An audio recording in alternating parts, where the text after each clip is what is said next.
Va a ser nuestro orador en esta tarde.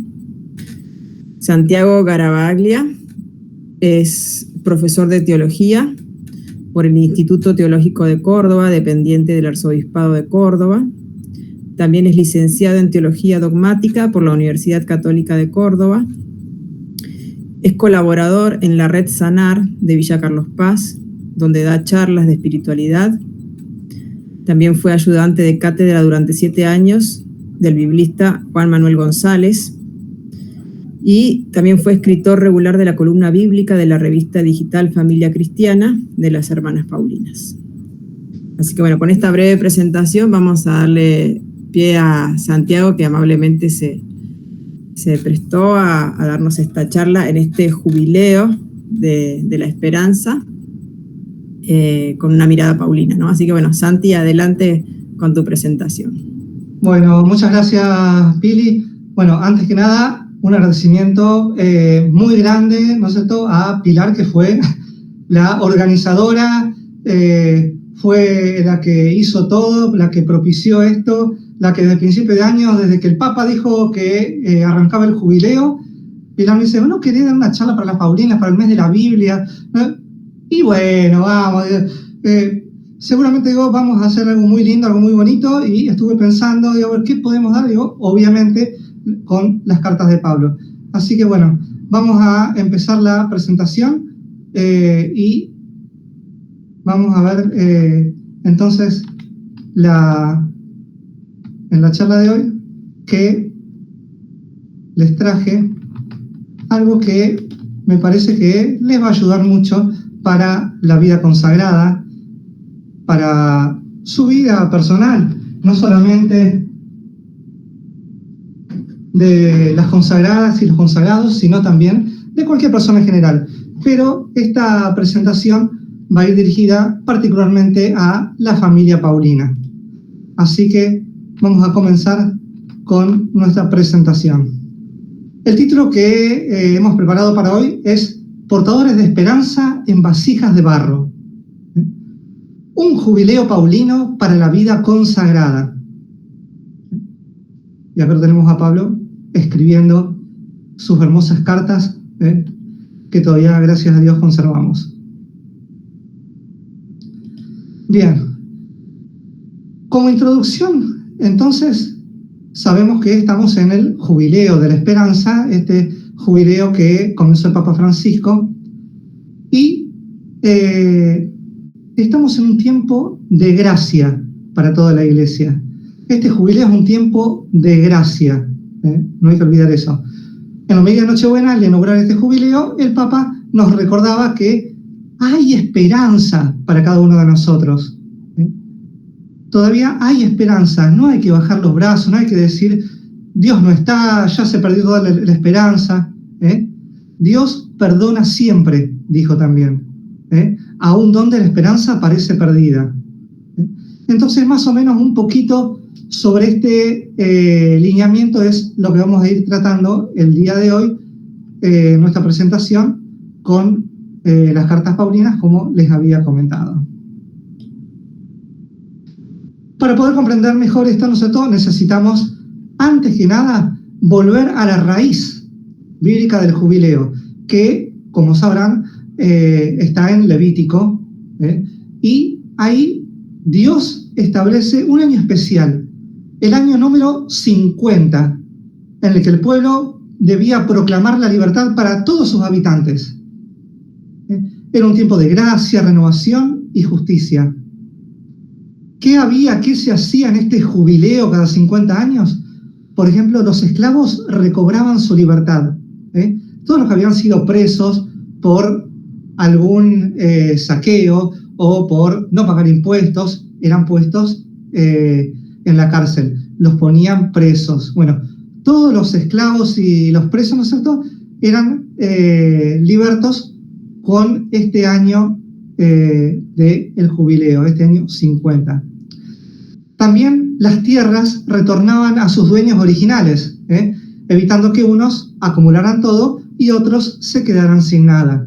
Porque recordemos que en la época del Antiguo Testamento la gente, incluso seguían siendo en la época de Jesús, en el siglo I, muy pobres. Eran gente que eran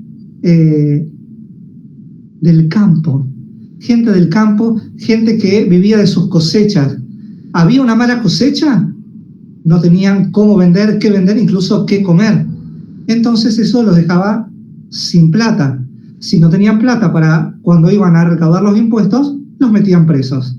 Y además se cobraban los impuestos con las tierras que tenían, o una parte, o todo, pero estas tierras que eran propietarias de los mismos campesinos, de los mismos judíos, eran retornadas a sus dueños originales cuando venía el jubileo. También el pueblo recordaba que la tierra no es posesión absoluta del ser humano, no es que es propia del hombre. La tierra es mía, yo la descubrí, yo la trabajo, entonces es mía. No, es un don de Dios, especifica el Levítico también.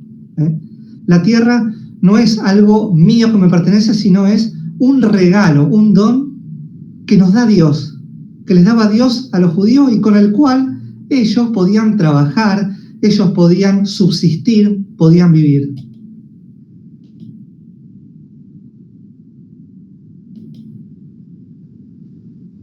El Papa Francisco, entonces, cuando convocó el jubileo del 2025, bajo el lema Peregrinos de la Esperanza, nos invitó a actualizar esa experiencia bíblica en nuestra vida y en nuestra misión. Misión laica, misión consagrada. Todos estamos llamados a la misión. No es algo exclusivo para los que son sacerdotes, para los que son frailes, para los que son monjas, para los que son laicos consagrados. No, es para todos. No importa qué condición eclesial tengamos, qué título tengamos, no importa incluso si soy creyente o no.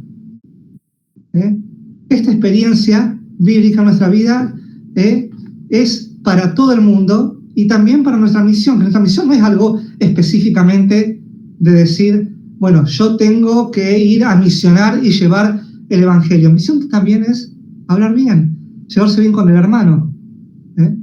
Por eso esto nos recuerda que la esperanza no es ingenuidad ni optimismo superficial, sino la certeza absoluta de que Dios nunca, pero nunca jamás abandona a su pueblo.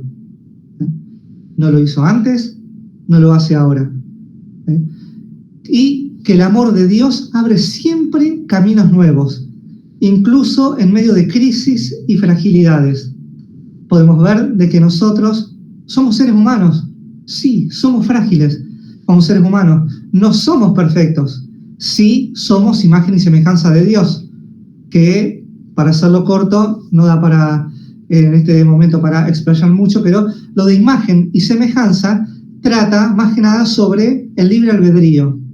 El mismo libre albedrío que tiene Dios es el libre albedrío que tiene el ser humano. Esa es la imagen y semejanza. Pero así todo, siendo imagen y semejanza de Dios, somos frágiles, somos seres humanos, tenemos crisis, hay muchas cosas que nos agobian, hay muchas veces que tenemos problemas, no puedo pagar el alquiler, me peleé con alguien, con un amigo, con mi familia, con mi hermano, con mi hermana, con una superiora, no sé, estaba yendo a tomar el colectivo, me fui a tomar el subte y me tropecé, me caí y me lastimé la rodilla. Y me quedó sangrando la rodilla, quedé renga, ese día no pude ir a trabajar porque tuve que ir a que me curaran al hospital. Bueno, tenemos fragilidades, somos frágiles y tenemos crisis. Atravesamos un montón de problemas que son cuestiones humanas. Son cosas que debemos atravesar porque somos humanos y así nos hizo Dios. Frágiles, pero igualmente a su imagen y semejanza.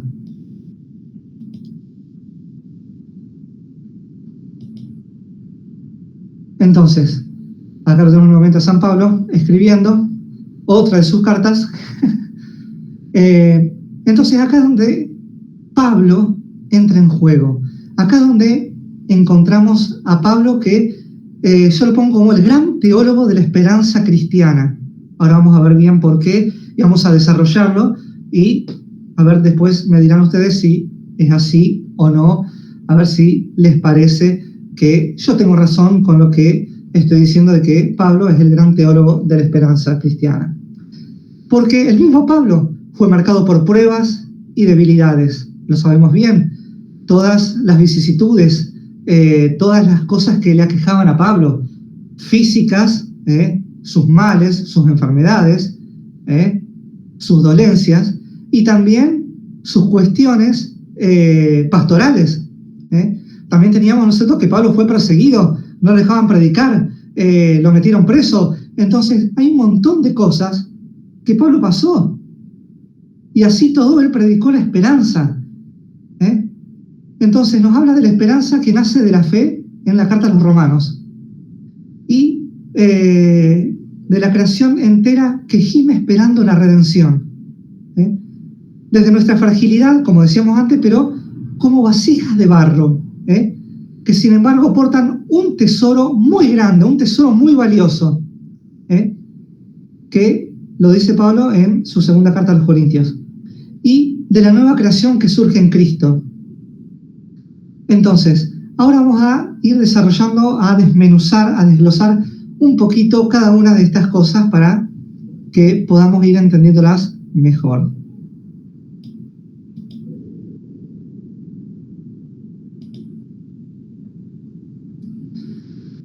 Por eso mismo, a lo largo de esta exposición, vamos a ir recorriendo algunos de estos textos. Si ponía todos los textos o desarrollaba todas las cartas, toda la carta a los Romanos, toda la carta a los Corintios, bueno, no iba a necesitar 8 clases de 2 horas cada una para poder explicar todo, porque Pablo es una fuente casi inagotable donde podemos encontrar la más grande teología y la esperanza más linda, pero seleccioné estos textos particulares para poder trabajarlos hoy con ustedes. Pero para iluminar este jubileo de la esperanza, ¿no es cierto?, lo tenemos hoy, como les digo, a Pablo, que nos muestra una esperanza que nos transforma personalmente, internamente. Además, nos libera comunitariamente. No es solo yo.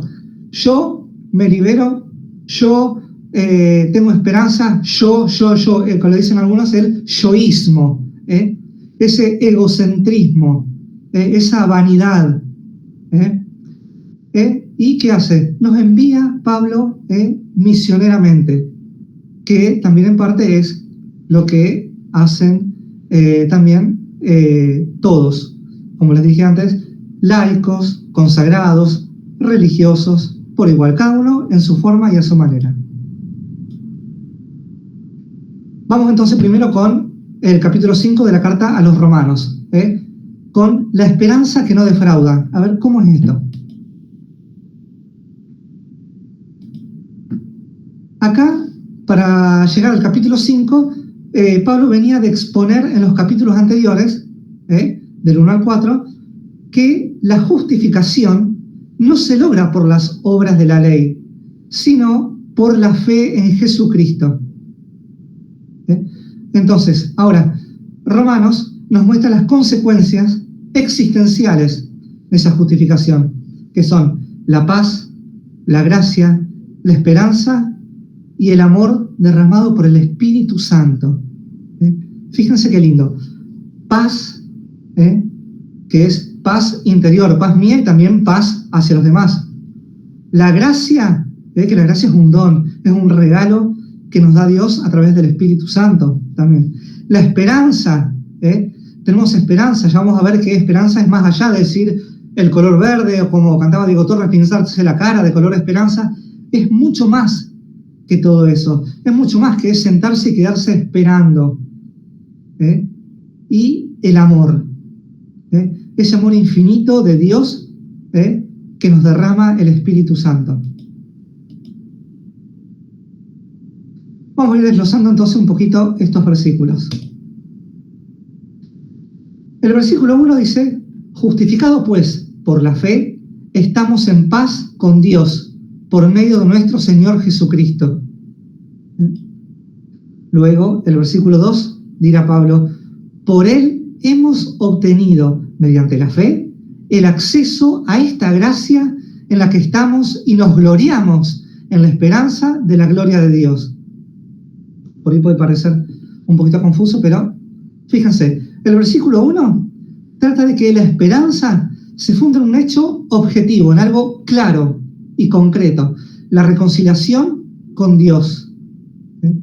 De la misma forma que el jubileo bíblico nos hablaba en el Levítico de una reconciliación social, a los hermanos se le perdonaban las deudas, el esclavo era liberto, y también se le perdonaban las deudas, por eso habla de la reconciliación social y económica, pero acá Pablo también habla de la reconciliación con Dios también.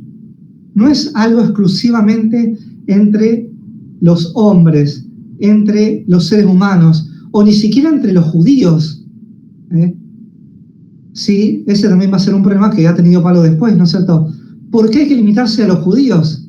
Llevemos la palabra, la esperanza de Dios, la reconciliación, en este caso, este jubileo, llevémosla a todos. Dios no tiene fronteras. Las fronteras son cosas humanas. Y con el versículo 2 quiere decir que la esperanza es fruto de la fe y se orienta hacia la gloria futura, no en un optimismo humano, es decir, yo soy positivo, yo sé que todo va a ir bien, yo sé que Dios me va a salvar, no, sino es la certeza de participar en la vida divina.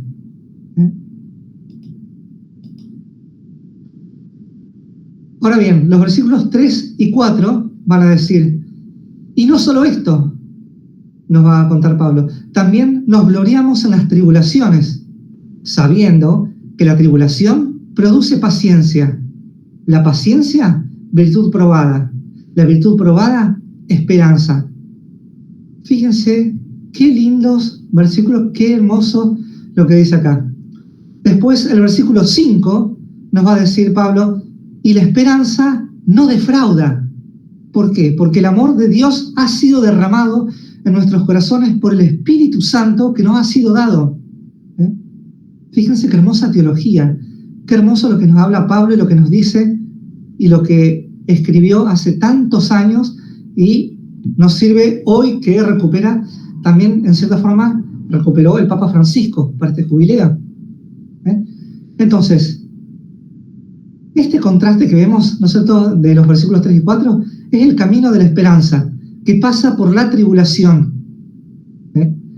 Pablo nos describe un itinerario espiritual, medio que contrasta. Del sufrimiento nace la perseverancia, de la fidelidad probada, de ahí, ¿no es cierto?, sale la esperanza madura. Y además, esto refleja la lógica jubilar, que es que después de largos años de espera, como habíamos dicho, originalmente eran 50 años, después con el tiempo se fue achicando la cantidad de años, pero básicamente en esta época eran 50 años. Y llega un tiempo nuevo que solamente Dios puede inaugurar. Nuevamente vamos, ¿no es cierto?, a que no es algo humano, no es algo que quiera hacer el ser humano por sí mismo, sino es algo que solamente Dios propicia, solamente Dios da.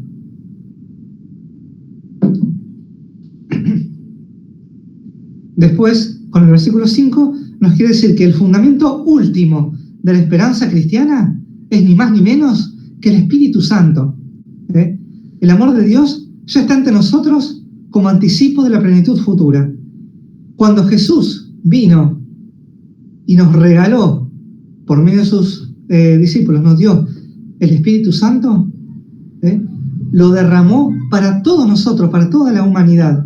Ese es el fundamento último de la esperanza cristiana, el Espíritu Santo. Es el anticipo de la plenitud futura. Para nosotros, el Espíritu Santo. Vamos a ver entonces algunas claves jubilares. Por ejemplo, así como el jubileo liberaba de las deudas y esclavitudes en la época del Levítico, en el Antiguo Testamento, Pablo acá anuncia una liberación mucho más profunda, va mucho más al hueso, diríamos hoy nosotros, que es una reconciliación con Dios y la libertad del pecado. Fíjense qué lindo, qué hermoso esto. También, la esperanza cristiana no depende de las circunstancias externas, no depende de prender una velita, no depende de rezar una estampita, no depende de hacer algo extraordinario, sino es una gracia, es un regalo de Dios que renueva todo. Y también, de la misma forma que en el Antiguo Testamento, en la época del Levítico, como les digo, cuando comenzaba el año jubilar, tenían unas trompetas, hacían sonar unas trompetas anunciando el año jubilar, para que todos se enteren, todos estén enterados de que comenzaba este año de gracia.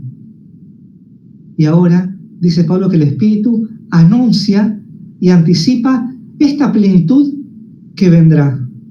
El Espíritu Santo es anticipo, nos anuncia, dice, ojo, guarda, no pierdan la esperanza, Jesús está, Dios está, yo estoy, dice el Espíritu Santo, está, la Santísima Trinidad está siempre presente, de una forma u otra, pero como suele decir la teología, también es el ya sí, pero todavía no, ese que ya se está visibilizando algo, ya se está haciendo presente de a poquito, esta esperanza, este cambio, esta renovación, esta plenitud que vamos a tener con Dios.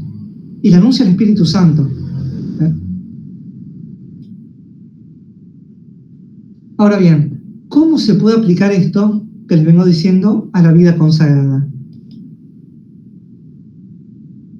Vamos a ver, ¿no es cierto?, que la vida religiosa es testimonio de reconciliación y gratuidad. La vida religiosa es algo muy hermoso, es algo muy lindo. No quiere decir eso de que hay que menospreciar al laico, al que no es religioso, al que no es devoto, pero la vida religiosa tiene un no sé qué sé yo. La vida religiosa es testimonio de reconciliación y gratuidad, porque todas las religiosas dan testimonio con su vida, todos los religiosos, todos los consagrados, todos los que están en la iglesia, incluso yo les diría, como vengo diciendo hasta ahora, que los laicos también, a nuestra forma, somos testimonios de reconciliación y gratuidad, porque obviamente ninguna de ustedes y ninguno de los que puede estar escuchando después esta conferencia, si hace algo, si anuncia el Evangelio, si anuncia la palabra de Dios, si ayuda al hermano, lo va a hacer por interés. Ah, sí, yo te ayudo. Vos estás necesitado, bueno, yo te ayudo, te doy plata, pero después devuélvemelo. Dame algo a cambio. Te lo canjeo por X. Dame vos, no sé, plata o otra cosa, un beneficio. No, esto es gratuidad. Es gratuito, no se pide nada a cambio, es porque sí. Entonces, esa es la paz con Dios. La vida religiosa es testimonio de reconciliación y gratuidad. También que aún en medio de la fragilidad y la tribulación, todos los consagrados son signo de esperanza para el mundo. La esperanza no está perdida, la esperanza está. Aún en nuestro mundo, con tantas cosas malas, no seamos, ¿no es cierto?, obsecuentes de decir, está todo bien, sí, no andamos tan mal. El mundo tiene muchas cosas malas. Obviamente, hay guerras, hay hambre, hay desolación, hay gente que muere sin tener una ayuda, sin tener un amparo, sin tener a nadie que le escuche. Hay gente que se queda viuda, viudos, gente que pierden un hijo que es menor de edad, cuando uno creería que tiene toda una vida por vivir, tiene un accidente o una enfermedad terminal y mueren jóvenes. Bueno, somos frágiles, este mundo es frágil, pero en medio de esta fragilidad y la tribulación, todos los problemas que nos aquejan, grandes, chicos, que nadie es quien para decir esto es más grande o más importante que lo mío. Nadie puede decir mi problema es más grande que el tuyo. Mi preocupación, mi aflicción es mucho más grande y peor que la tuya, así que no te vengas a quejar acá porque vos no sabés lo que es tener X problema. No, cada uno lo considera y lo tiene, tiene sus tribulaciones, sus problemas, sus agobios, y son particulares de cada uno. Pero así todo, los consagrados son signos de esperanza para el mundo. Nos muestran de que no solamente se quedan con ser laicos y ser auxiliares, digamos, de Cristo, ser propiciadores del Espíritu Santo. Son signos de esperanza para el mundo. Esto es algo muy lindo que me gustaría recalcárselos a lo largo de toda la charla. También la misión paulina consiste en transmitir esta esperanza a través de la palabra y de la vida entregada. La misión de todos los paulinos me parece que es transmitir esa esperanza que tienen todos ustedes a través de la palabra, sea la palabra de Dios, sea el testimonio, que también es palabra de Dios, porque la palabra de Dios cala hondo en nosotros, nos hace cada vez mejores. Y cuando nosotros la explicamos, cuando nosotros la hablamos, cuando nosotros la queremos enseñar a otra persona, eso es vida que estamos entregando a los demás. Estamos entregando un pedacito nuestro, le estamos dejando a los demás. Es nuestra esperanza compartida. Por eso, todos los religiosos y todos los consagrados, con el Espíritu Santo, van a transmiten y van a seguir transmitiendo esta esperanza a través de la palabra y de su vida religiosa, de su vida entregada a Dios. Pasemos ahora al capítulo 8 de Romanos. Vamos a ver ahora la esperanza escatológica y la certeza del amor de Dios. Vamos a ir, como les dije antes, desmenuzando un poquito todo esto. Para ubicarnos un poquito de qué venía hablando Pablo, en este capítulo, Pablo despliega lo que significa vivir en el Espíritu. ¿Qué es esto de vivir en el Espíritu? Explica Pablo. Luego de anunciar que ya no hay condena para los que están en Cristo, y desarrolla también cómo el Espíritu Santo transforma nuestra vida, nos hace hijos de Dios y sostiene la esperanza de la redención final. Este me parece a mí que es uno de los pasajes más jubilosos de toda la Escritura, que es muy lindo para poder tenerlo en cuenta, volver a leerlo cada tanto. Vamos a ir viendo los versículos. Los versículos 14 al 17 dicen: todos los que se dejan guiar por el Espíritu de Dios son hijos de Dios, pues ustedes no han recibido un espíritu de esclavitud para recaer en el temor, sino que han recibido un espíritu de hijos adoptivos que nos hace clamar: Abba, Padre. Ese mismo espíritu da testimonio a nuestro espíritu de que somos hijos de Dios. Y si somos hijos de Dios, también somos herederos de Dios y coherederos con Cristo. Y si sufrimos con Él, para ser también glorificados con Él. ¿Qué quiere decir esto? Acá Pablo nos presenta la identidad filial del cristiano. Como les vengo diciendo a lo largo de estos casi 30 minutos, esto no es solamente para las anunciatinas, para una religiosa, para un fraile, para alguien en particular, es para todos, para todo el ser humano, para toda la creación. Esta identidad filial del cristiano quiere decir que no somos esclavos, sino hijos adoptivos en Cristo Jesús. El Espíritu Santo entonces nos introduce en una relación de confianza con Dios, que nos hace llamarlo Abba, Padre y nos asegura la herencia de la gloria futura. Acá una cosita chiquita.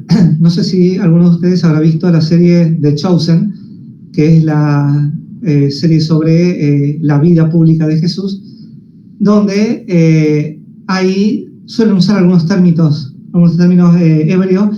Dicen Abba e Ima. Dicen Abba por papá y dicen Ima por mamá. Bueno, no es Abba, es Abba. La traducción y la fonética correcta es Abba. Lo que pasa que en la serie, por una cuestión de que para el oído norteamericano, para el oído yankee, suena mejor Abba que Abba. Entonces por eso se tomaron una libertad creativa para modificar esto, pero en realidad es Abba, como lo escribió Pablo en su carta. Entonces, ¿cómo ver estos versículos, ¿no es cierto?, que les acabo de presentar en clave jubilar? Entonces, así como en el jubileo cada israelita, cada judío recuperaba la herencia de la tierra, en Cristo nosotros vamos a recuperar la herencia definitiva, que es ser hijos de Dios y coherederos con Cristo.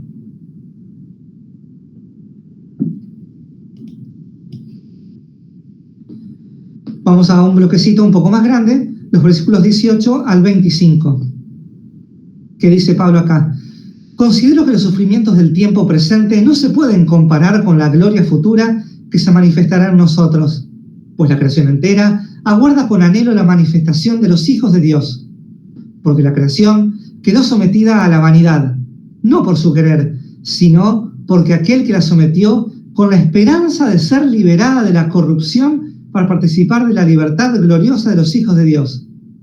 Sabemos que hasta ahora la creación entera gime y sufre dolores de parto. Y no solo ella, también nosotros, que poseemos las primicias del Espíritu, gemimos interiormente esperando la adopción filial, la redención de nuestro cuerpo, porque en esperanza fuimos salvados. Ahora bien, la esperanza que se ve ya no es esperanza. ¿Cómo va a esperar uno lo que ve? Pero si esperamos lo que no vemos, lo aguardamos con perseverancia. Vamos a analizar entonces estos versículos que les presenté acá. En estos versículos 18 al 25, lo que Pablo hace es ampliar un poquito más el horizonte, nos da un panorama un poco más completo. Fíjense cómo cada vez nos vamos introduciendo más en lo que significa esta teología de la esperanza de Pablo. Pablo no era de hablar demasiado fácil, ni de decir las cosas de forma clara, concreta, específica. Medio que le gustaba dar un poquito de rodeos. Por eso tenemos que hacer un poquito de hermenéutica, tenemos que tratar de comprender un poquito qué significaba, qué quería decir Pablo en esta carta. Entonces acá, como les digo, amplía el horizonte, porque la esperanza cristiana no es solo personal, no es que la esperanza es individual para cada persona. Yo tengo esperanza, el otro tiene esperanza. La esperanza es grupal, es cósmica, es de todo el universo. Toda la creación sufre y espera su liberación junto con los hijos de Dios. Es lo mismo que les vengo diciendo ahora. No es para algunos sí, otros no. ¿Vos sos creyente? De lujo, todo bien. Ah, no, vos no crees en Dios, vos sos musulmán, vos sos ateo, vos sos, no sé, judío. Ah, no, vos sos protestante. No, vos estás equivocado. No, acá no hay equivocados, no hay correctos. Esto es algo que trasciende absolutamente todo eso, porque habla de que la esperanza cristiana no es personal. No es para los que creemos, no es para los que nos gusta Pablo, no es para el que le gusta la Virgen María, no es para el que le reza a San Expedito, y los otros, bueno, que se embromen. No, es para todo el universo, es una esperanza cósmica, porque la creación entera sufre y espera su liberación junto con los hijos de Dios. En clave jubilar podemos decir que de esta misma forma que el jubileo anunciaba la liberación de esclavos y la restitución de los bienes personales, acá Pablo, ¿no es cierto?, anuncia una liberación universal, como les vengo diciendo. Todo el cosmos participa de esta esperanza de redención. Y esta esperanza es activa, paciente, perseverante. Se dirige a lo invisible y aguarda el tiempo de Dios. Porque es fácil esperar, como dice Pablo, ¿cómo va a esperar uno lo que ve? Es fácil esperar lo que ve. Es fácil esperar, tener esperanza, si yo sé, tengo una vista preliminar, un tráiler, como en las películas. Tengo 1 minuto y medio de lo que va a tratar la película de 2 horas. Entonces tengo un anticipo. Ya sé más o menos de lo que trata. Pero acá yo no veo de qué se trata esta esperanza. ¿Qué es esta esperanza? Se está manifestando en ciertos hechos, como dijimos, de la liberación, la redención. Por eso esta esperanza también es, con Pablo, activa, paciente, pues no nos quedamos quietos. Y bueno, me quedo así, qué lindo, me quedo esperando en mi casa, acostado en la cama, que venga la esperanza liberadora de Dios. No, es activa, yo tengo que moverme también, tengo que poner de lo mío. No importa cuánto, mi granito de arena, lo poco o mucho que podamos poner, eso basta. Acá no hay un medidor, ¿no es cierto?, de qué tan mucho, qué tan poco hacen cada uno. Mirá, fulanita fue a visitar a los enfermos en un hospital. Menganita se queda en la casa y reza, no hace nada. Bueno, la esperanza es activa, tenemos que movernos. Es paciente, todavía no lo vemos, todavía no está concretada la esperanza. Por eso es activa, está en movimiento. Pero por eso tenemos que esperar pacientemente que se concrete.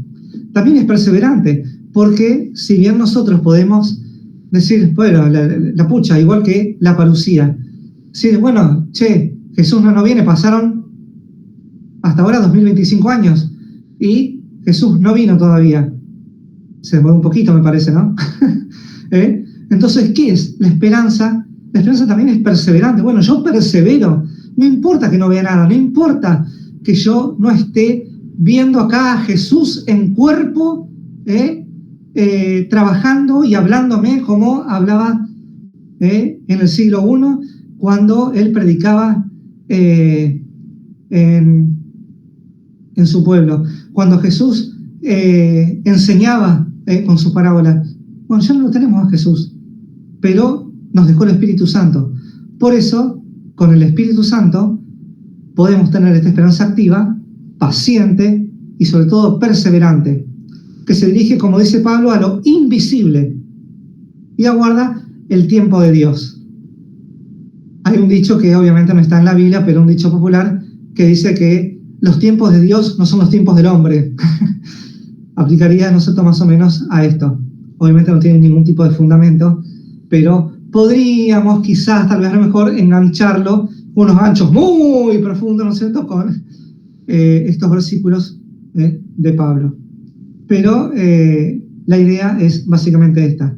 Es fácil esperar lo que nosotros vemos, lo que nosotros conocemos, pero lo difícil y nuestro desafío, en el cual debemos perseverar, es lo invisible, lo que todavía no vemos, lo que todavía no sabemos cómo se va a concretar exactamente.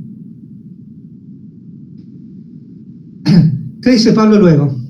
¿Qué diremos después de todo esto? Si Dios está con nosotros, ¿quién contra nosotros? El que no perdonó a su propio Hijo, sino que lo entregó por todos nosotros, ¿cómo no nos dará con Él todos los demás? ¿Quién nos separará del amor de Cristo? ¿La tribulación? ¿La angustia? ¿La persecución? ¿El hambre? ¿La desnudez? ¿El peligro? ¿La espada?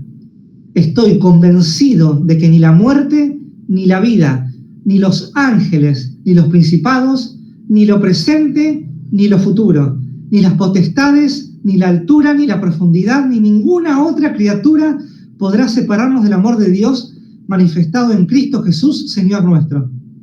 Fíjense qué profunda esta teología de Pablo. Estos versículos están súper cargados de una teología, como decimos nosotros, teología paulina, la teología de la esperanza, la teología que nos hace dar vuelta la cabeza, porque es como que nos agarraron tipo muñeco de trapo y nos empezaron a dar vuelta así. Entonces, con esto Pablo alcanza la cima, el punto cúlmine, el ápice de su discurso. La esperanza cristiana descansa en la certeza inquebrantable, la certeza absoluta de que el amor de Dios está. El amor de Dios existe. Dios está, Dios se manifiesta en Cristo Jesús. Y ninguna fuerza, ni humana ni cósmica, puede separar al creyente de Cristo. Nosotros estamos unidos profundamente y de una forma, ¿no es cierto?, que no podemos ni va a ocurrir nunca, jamás, una separación. Nada puede separarnos de Cristo. Nada puede separarnos de Dios, porque es Cristo el que nos une. Entonces, esta certeza inquebrantable también es algo que tenemos que grabarnos a fuego. Nada puede separarnos del amor de Dios, manifestado en Cristo Jesús, Señor nuestro, nos dice Pablo. Entonces, así como el sonido de la trompeta, yo les decía que proclamaba el anuncio, anunciaba que comenzaba el año jubilar para todo el pueblo de Israel, Pablo acá proclama la libertad definitiva, la última libertad de todas. Nada ni nadie puede romper el vínculo de amor que Dios selló en Cristo. Y esta es la fuente más profunda de la esperanza. ¿Ok?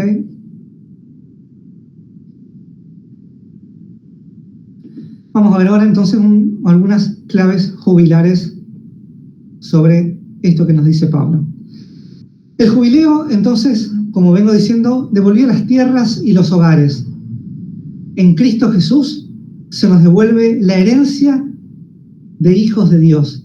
Nosotros somos hijos de Dios por Cristo.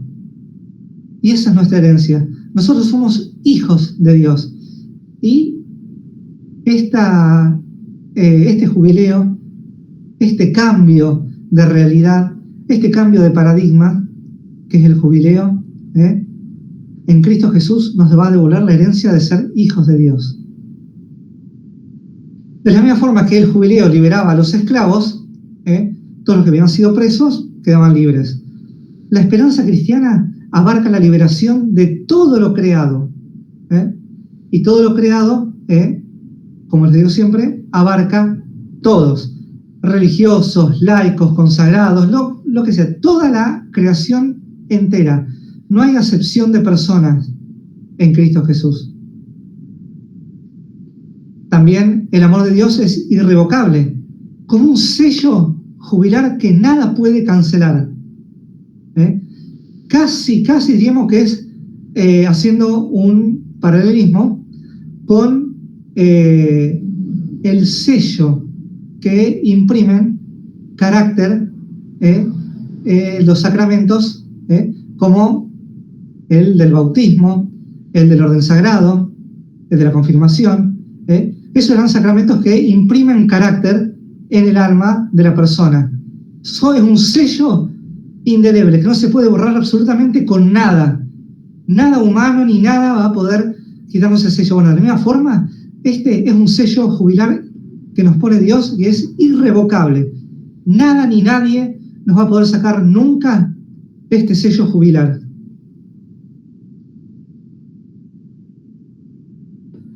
Para todas las consagradas y todos los de la familia paulina, entonces, ¿cómo se puede aplicar esto a la vida consagrada? Vamos a ver algunos tips que les preparé para esta cuestión. Primero que nada, como hijos y herederos, los religiosos son signo visible de la filiación divina, viviendo ya en esta tierra como anticipación de la herencia futura. Obviamente no desmerecemos, como les digo desde el principio, a los que no son consagrados, o el consagrado religioso, el consagrado laico. Acá, como les digo, no hay excepción de personas, todos somos iguales, pero la vida consagrada tiene un plus, tiene como más condimento, tiene un poquito más de sabor. porque los religiosos son signo visible de la filiación divina, y son todos ustedes ya en esta tierra anticipación de la herencia futura. Miren qué lindo. También es una esperanza cósmica, porque la misión paulina los convierte a todos los consagrados en voz de la creación, que gime y espera, como decía Pablo. Entonces, todos los paulinos, todos los consagrados, todos los de la familia paulina, tienen la misión de convertirse en voz de la creación. Su vida de oración y entrega es intercesión por toda la humanidad. Obviamente es algo muy lindo, la vida consagrada es algo hermoso, pero no todos estamos preparados para eso. Obviamente, como les digo, no nos desmerece a los laicos que no somos consagrados, o los hace superiores a los laicos consagrados, o a los religiosos, a los sacerdotes, a los obispos, o incluso al mismo sumo pontífice, al mismo papa. No es superior, pero los consagrados tienen, con su vida de oración y entrega, esa facultad de ser intercesores de toda la humanidad. Así que tengan en cuenta eso. Todos ustedes son intercesores de todos los seres humanos. También, como testimonio de certeza, en un mundo lleno de incertidumbres. Como les decía antes, hay muchas cosas que no sabemos. Este es un mundo material, finito, con un montón de problemas, pero la vida consagrada es testimonio de que el amor de Dios es indestructible. En ustedes nosotros tenemos la esperanza de que Dios actúa. No actuó en el Antiguo Testamento, no estuvo solamente en el jubileo que anunciaba el Levítico, sigue actuando después en el Nuevo Testamento, como vimos con Pablo, y sigue actuando hoy en día, 21 siglos después. Entonces, en este mundo, que quizás algunos puedan llegar a despreciarlo, algunos quizás se quejen por todas las cosas malas, pero la vida consagrada es también testimonio y esperanza de que el amor de Dios es indestructible. Eso es algo, ¿no es cierto?, que me parece que les quiero dejar, ¿no es cierto?, para que lo tengan en cuenta como aplicación a su vida consagrada. Vamos ahora a la segunda carta de los Corintios, en el capítulo 4. Vamos a ver ahora la esperanza en la fragilidad. A ver, ¿qué quiere decir Pablo con esto de la esperanza en la fragilidad? El versículo 7 nos dice: pero llevamos este tesoro en vasijas de barro, para que esa fuerza extraordinaria se vea es de Dios y no proviene de nosotros. ¿Qué significa esto? Pablo describe esta paradoja de la vida cristiana. Portamos un tesoro inmenso. ¿Cuál es este tesoro? El Evangelio y la gracia de Dios. En nuestra fragilidad humana, nosotros somos frágiles, como vasijas de barro, como cacharros, como una cerámica. Esto de que también lo veíamos, ¿no es cierto?, en la creación, el Dios alfarero, el Dios que configura, que crea dos muñecos de barro y les da vida, como Adán y Eva. En este caso, también Dios, como alfarero, nos hizo a nosotros de barro, y somos vasijas de barro, somos contenedores. Somos frágiles, somos seres humanos. Tenemos nuestras flaquezas, tenemos nuestros problemas. Hay veces que tenemos más fe, veces que tenemos menos fe. Hay días que necesito rezar con todas mis fuerzas porque no llego, quizás hasta he perdido la esperanza. Quizás alguno, incluso ante ciertas vicisitudes de la vida, ciertos problemas, ciertas cuestiones graves que nos pueden pasar, cosas malas, una cosa tras de la otra, que nos pasan una cosa mala tras otra cosa mala, tras otra cosa mala, y decir, pero la pucha, que me hicieron una maldición, estoy enyetado. No, es solamente nuestra cuestión humana. Somos frágiles, somos vasijas de barro. Tienen que manejar nosotros con cuidado, somos muy frágiles, Pero sí, toda nuestra fragilidad, llevamos un tesoro inmenso. Acuérdense que es el Evangelio, la palabra de Dios y la gracia de Dios. En clave jubilar, entonces, podemos ver que el jubileo les recordaba en el Levítico que la tierra y los bienes pertenecen a Dios. No eran cosas propias de los hombres y ellos podían disponer, los israelitas, de las tierras a su gusto y placer. No. Acá Pablo nos recuerda que incluso en nuestra debilidad, ese cuerpo nuestro cuerpo, que es una vasija de barro, sí, es débil, sí, es corruptible, sí, está bien, pero así nos hizo Dios, y es la magnificencia que hizo Dios en nosotros. Y en nuestra debilidad, vemos que es espacio donde se manifiesta la fuerza de Dios. Porque la esperanza no nace de nuestra solidez, sino, por el contrario, de nuestra fragilidad, del poder de Dios que actúa en nosotros. Eso es muy importante. En nuestra fragilidad, Dios actúa. Así todo como somos nosotros. No dice, somos vasijas de hierro, somos vasijas de madera, somos vasijas de cobre, de aluminio, o el metal que quieran ustedes. O diríamos, no sé, algo muy fuerte, el titanio. Bueno, vasijas de titanio, indestructible. No me afecta un rayo láser, no me afecta una bala, no me afecta una caída. No, somos frágiles como vasijas de barro. Y así todo, tenemos un gran tesoro dentro nuestro, y así de la misma forma Dios continúa diariamente, minuto a minuto, segundo a segundo, actuando en todos nosotros. Luego continúa Pablo diciendo, estamos atribulados en todo, pero no abatidos, perplejos, pero no desesperados, perseguidos, pero no abandonados, derribados, pero no aniquilados. Acá vemos que Pablo enumera nuevamente, le gusta esta cosa de los contrastes, esto pero no lo otro, esto pero no lo otro, y pone sufrimiento y resiliencia, el salir adelante a pesar de las dificultades. Eso es la resiliencia. Sufro, tengo dolor, tengo angustias, tengo problemas, como cualquier ser humano, pero también tengo, por el otro lado, en contraste, resiliencia. Puedo salir a pesar de todas las cosas malas que me puedan llegar a pasar. Tengo la capacidad de superar todas esas cosas malas y salir adelante. No quiere decir que diga, ¡ja! Y no me importa nada. Estoy bien, estoy fantástico, no me importa. No, sí te importa, sí te afecta. Somos seres humanos, tenemos sentimientos, obviamente. Pero esa capacidad de decir, este sufrimiento no me va a tirar abajo, no me voy a quedar deprimido, hecho una bolita en un rincón, acostado en la cama un mes entero. Tenemos que encontrar esa fuerza en Dios, en el Espíritu Santo, para salir a pesar de eso. Persecución es el otro contraste, y compañía divina. Recordemos nosotros que Pablo también fue perseguido.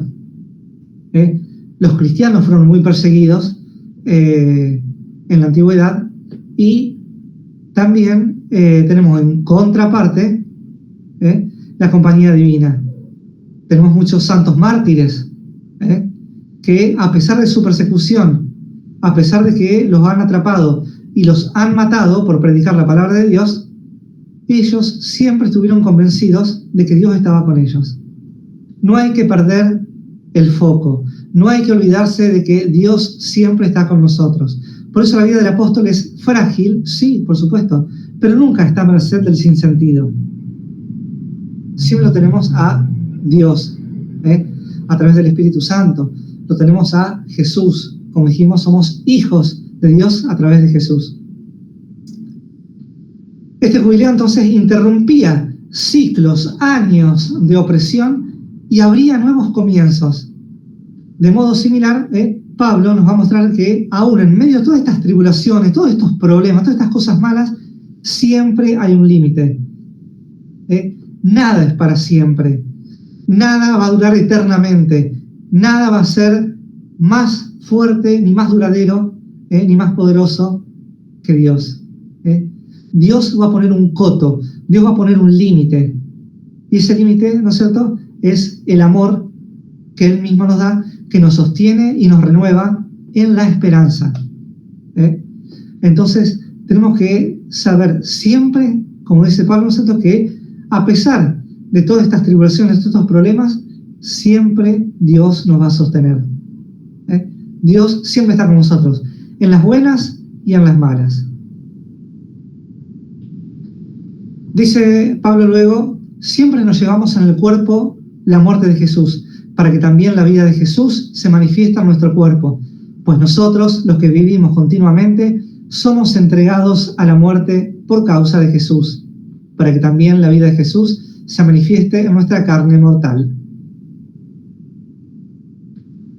Acá Pablo vive una paradoja pascual, podríamos decir, porque dice que la existencia está marcada por sufrimientos y al mismo tiempo es escenario donde resplandece la vida de Cristo. Estos contrastes que venimos viendo con Pablo, que tanto le gusta a Pablo el contraste, blanco-negro, día-noche, tenemos acá esperanza, sufrimiento. Entonces la debilidad del apóstol, la debilidad propia de Pablo, se convierte en testimonio de la fuerza de resurrección.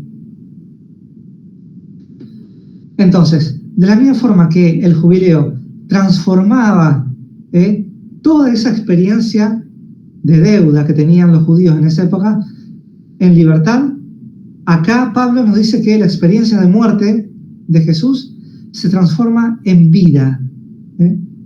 Y la esperanza nace de la certeza, de la convicción que tenemos que tener todos de que en la cruz se esconde la vida nueva. Fíjense qué lindo este mensaje. En la cruz de Jesús se esconde la vida nueva. Y ahora quiero hacer un pequeño excurso para poder explicar algo que no se malentienda.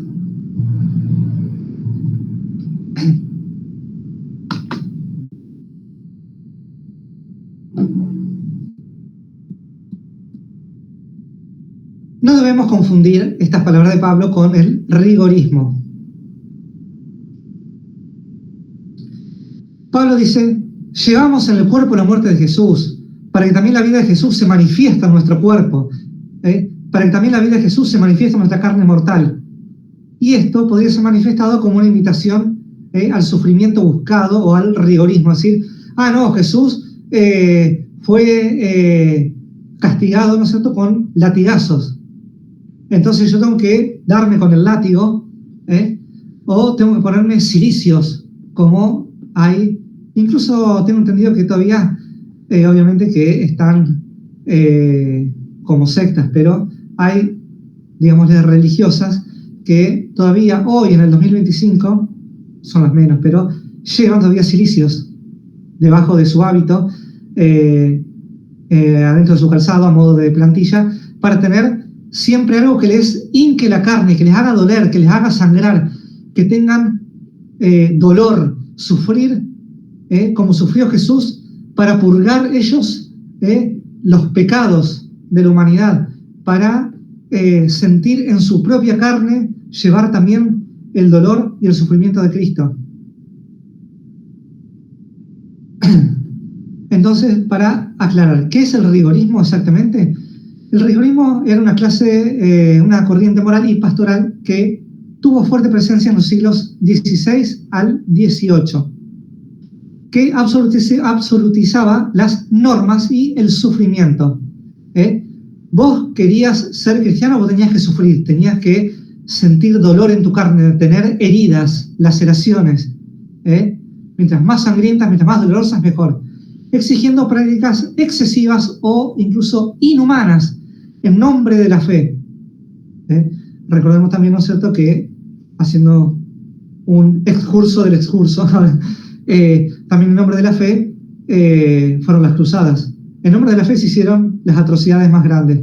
Desde las cruzadas, en nombre de Cristo cortaban cabezas, hasta el rigorismo también, que la gente, más que nada los religiosos, tenían prácticas excesivas, usando cilicios, cortándose incluso con cuchillos, lacerándose con navajas. quemándose, prendiendo velas y poniéndole la mano encima de la vela para quemarse, tener ampollas que les ardan, que les duela. Estos se centraron en una visión más dura de la moral cristiana, donde todo era pecado y casi nada alcanzaba la misericordia de Dios. Este cuerpo no era digno de Dios. Nada me alcanza para ser digno de la misericordia de Dios. ¿Qué dice hoy la Iglesia Católica? El magisterio, obviamente, además está decir que rechaza de raíz este enfoque como una desviación pastoral y moral. Tengan en cuenta eso. Es una desviación pastoral y moral. ¿Por qué? Porque distorsiona el Evangelio y carga sobre las conciencias un peso que Cristo nunca quiso poner. Jamás quiso Jesús que la gente se lastime, que la gente se dañe, que se haga heridas en su cuerpo, que sufra. Jamás quiso eso. Jamás lo predicó, jamás lo quiso hacer. Por eso el Concilio Vaticano II, incluso el Catecismo de la Iglesia Católica, subrayan que la moral cristiana se funda en la dignidad de la persona, en la libertad y la acción del Espíritu Santo, no en un sistema de reglas rígidas, como esto del rigorismo.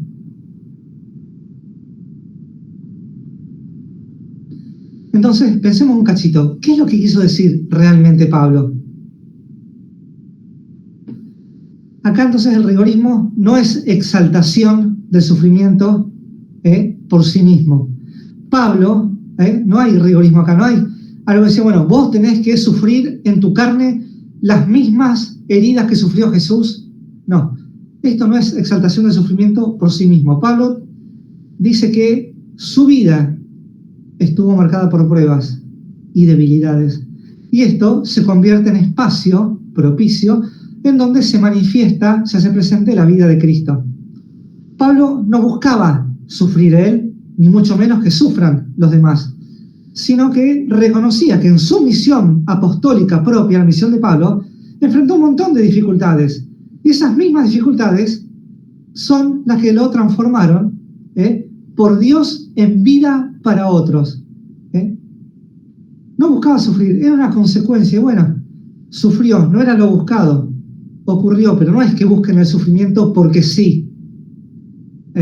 Si ocurre, bueno, es algo fortuito, pero no que se busque exclusivamente el lastimarse, el sufrir en nuestra carne las propias heridas de Cristo.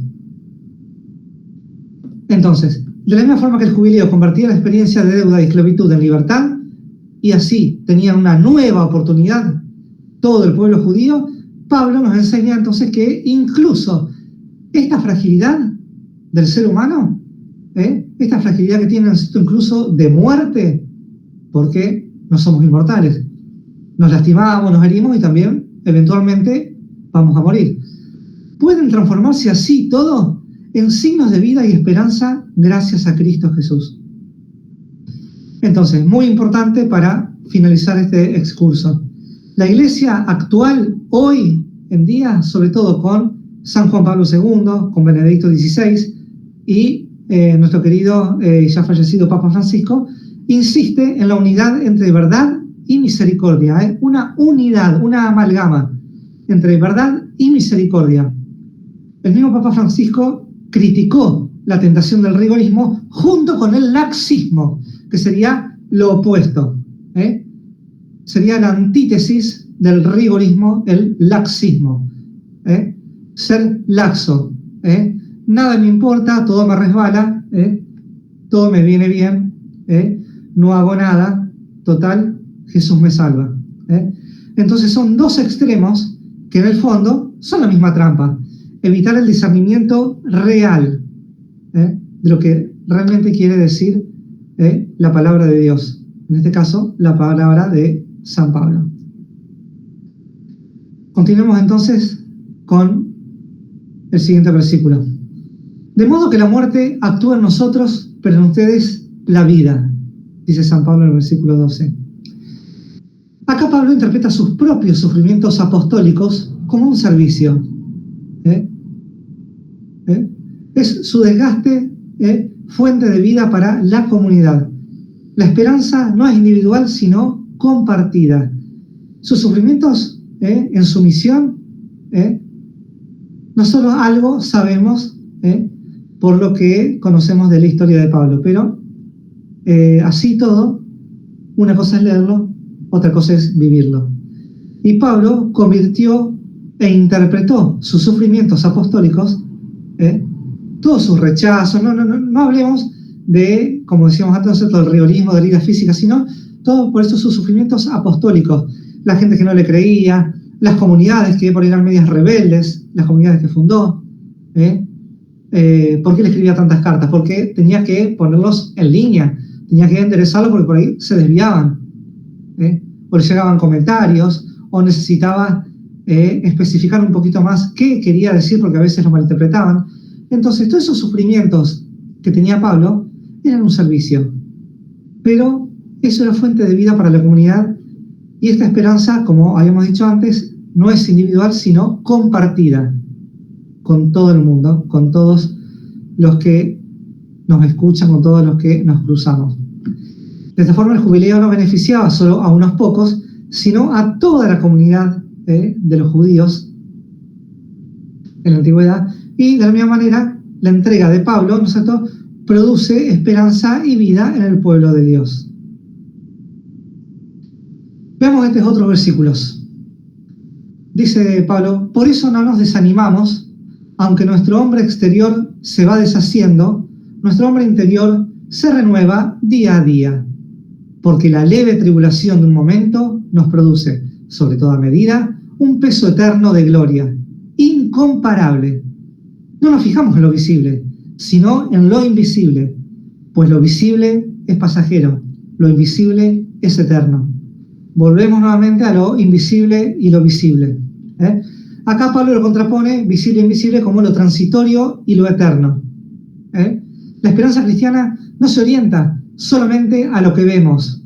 Bueno, yo ayudé a este, yo ayudé al otro, le di de comer a un pobre, fui a evangelizar, me fui a Bolivia y estuve dando de comer y ayudando. Sí, está hermoso, está precioso, está buenísimo, pero no se termina ahí. Eso es todo lo visible. Y esto visible es pasajero, dice Pablo. Lo invisible es lo eterno. ¿Y qué es lo invisible? La gloria futura que supera cualquier sufrimiento presente. La esperanza de Dios.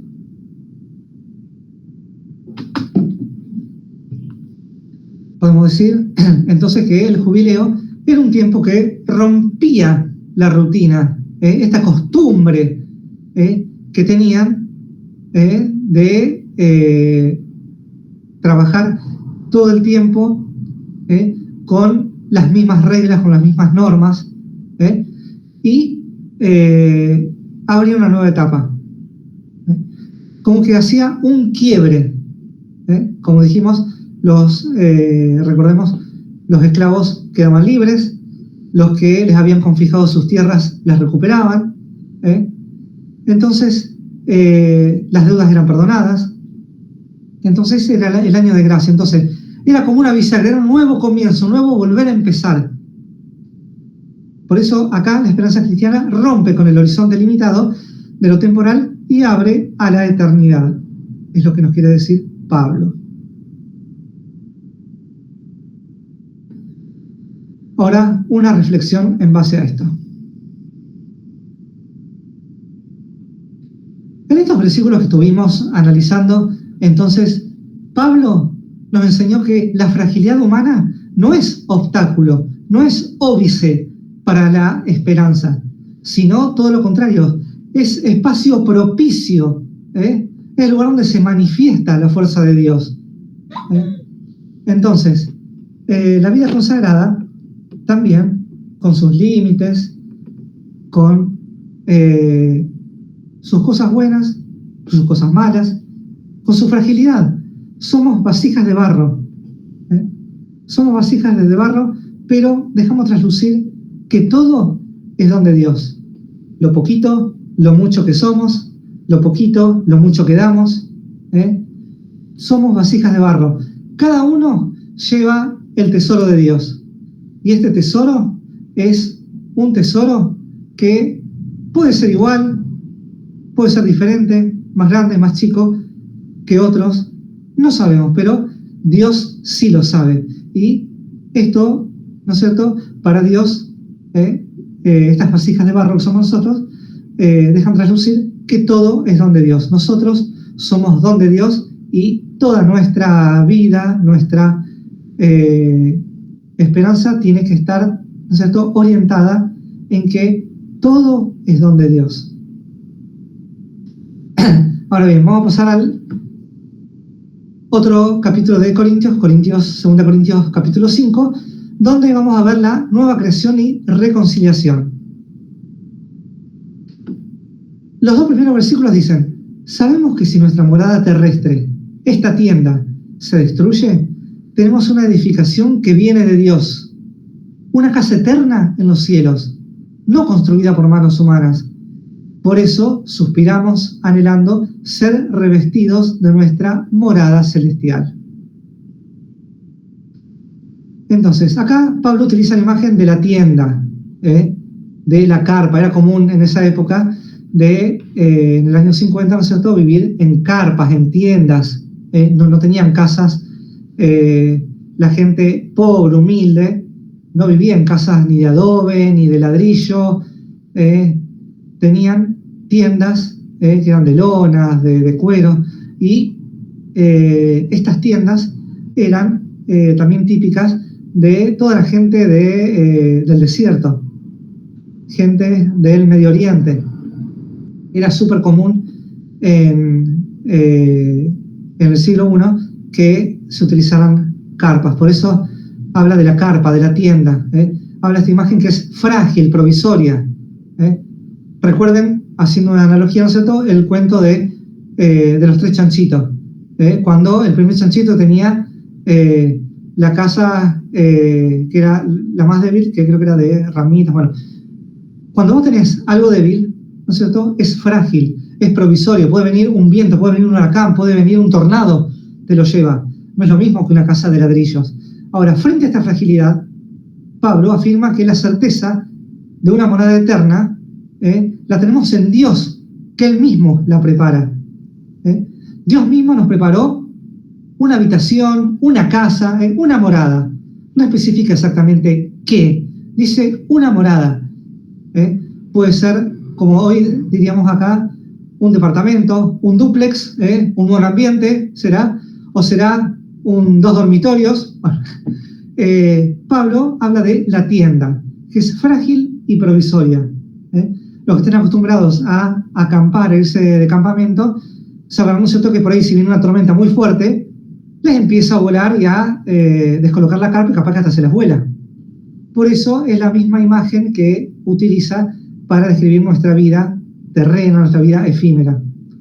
Por eso habla después, ¿no es cierto?, de que tenemos que tener la certeza en la morada celestial. Entonces, de la misma forma que el jubileo permitía al pueblo regresar a su casa y recuperar su tierra, acá Pablo nos anuncia que la esperanza cristiana es un hogar definitivo en Dios. El día que trascendamos de este mundo, tenemos asegurada una morada celestial, una morada con Dios que ya nos tiene reservada. Y esta fragilidad presente, esta vasija de barro que somos nosotros, no es el final, sino el preludio, la antesala, la vista previa de una morada eterna.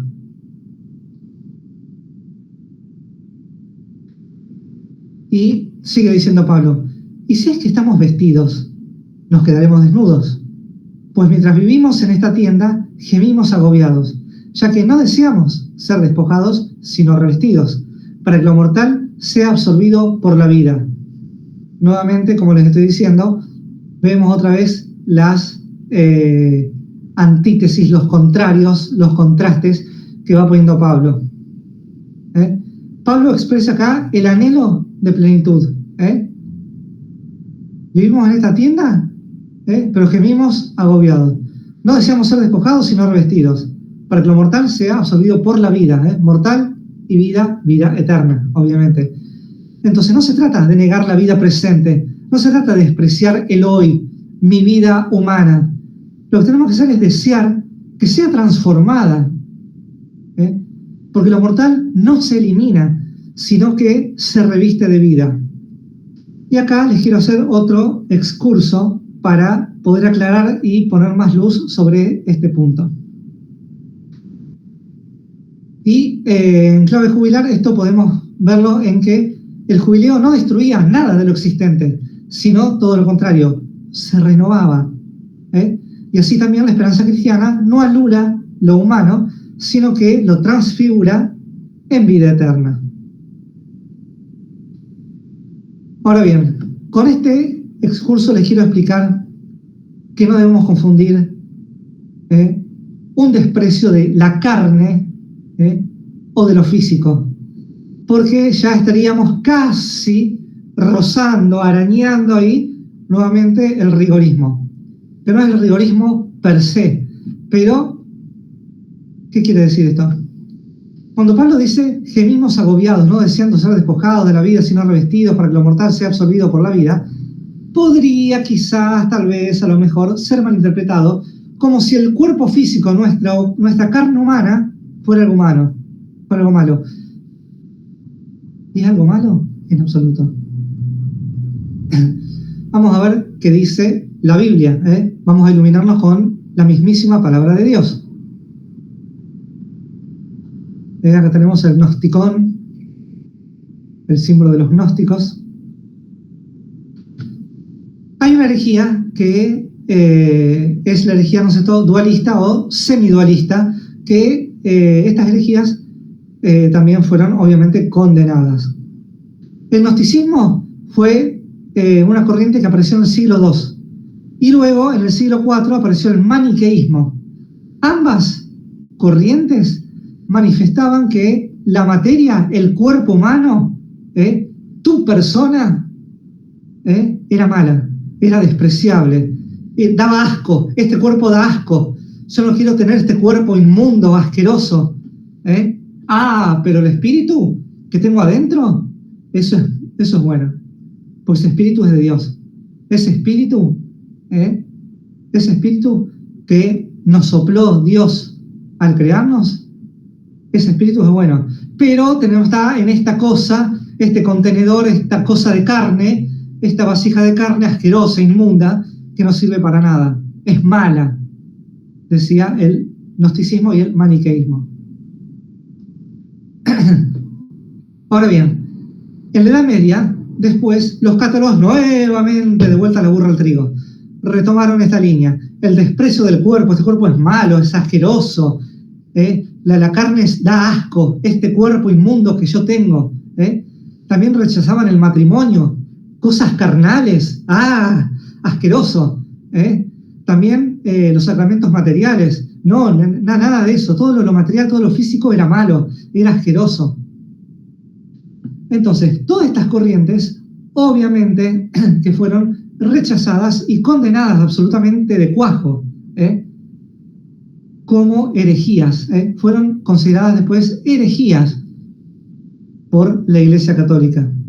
¿Por qué? Porque niegan la bondad de la creación y en última instancia también están negando la encarnación de Jesucristo, el mismo Hijo de Dios. ¿Entienden eso? Si este cuerpo es malo, Jesús también encarnó, Jesús se hizo carne, se hizo hombre, tenía cuerpo humano, era un ser humano como ustedes, como yo. Entonces, ¿que Jesús era malo? ¿Era feo? ¿Era un asco el cuerpo de Jesús? ¿Era una cosa repugnante que no servía para nada? ¿Qué nos dice la Biblia? La Biblia nos dice desde el comienzo de la vida, apenas abrimos la Biblia, Génesis 1, del principio, que Dios dice que la creación era buena. Dice, vio Dios que era bueno. Y después, ¿qué dice? Cuando crea el hombre, vio Dios que era muy bueno. Ya no es bueno, la creación era buena. Excelente, un lujo. Soy Dios, me la jugué. Hice una cosa muy buena. Ahora, el ser humano enfatiza. Con el ser humano se da cuenta de que es el culmen de su creación, es lo más maravilloso que hizo. La cosa más magnífica de toda la creación, lo más grande que Dios hizo en la creación, somos nosotros, el ser humano. Por eso, el Génesis mismo dice, cuando crea al hombre, vio Dios que era muy bueno, la creación buena, y el hombre muy bueno. Entonces, ¿qué quiere decir eso? Que no se desprecia el cuerpo ni lo material. Todo lo contrario, se proclama que el Verbo se hizo carne. En Juan, apenas abrimos el Evangelio de Juan, en el versículo 14, tenemos que el Verbo se hizo carne y puso su Shekinah, puso su carpa. Otras traducciones dirán, habitó entre nosotros. Puso su Shekinah, puso su carpa. La traducción original dice, la palabra se hizo carne y puso su carpa, su Shekinah entre nosotros.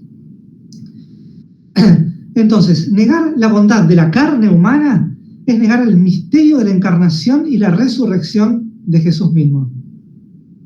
Entonces, ¿qué es lo que nos quiere decir Pablo exactamente? No habla de rechazar el cuerpo porque es algo malo, porque es algo indeseado, algo asqueroso, algo despreciable, sino que la esperanza, habla de la esperanza en su transformación. Pablo quiere que nuestro cuerpo sea transformado. No desea ser despojado como si la materia fuera mala, como les digo. Él quiere que sea revestido, es decir, que lo mortal sea absorbido por la nueva vida en Cristo. En Cristo Jesús vamos a ser revestidos.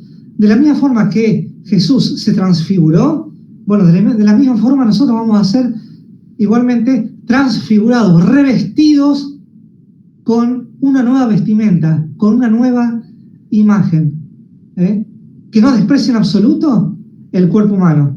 La esperanza no se deshace del cuerpo, sino todo lo contrario, que el cuerpo mismo participa, incluso de la gloria eterna de Dios.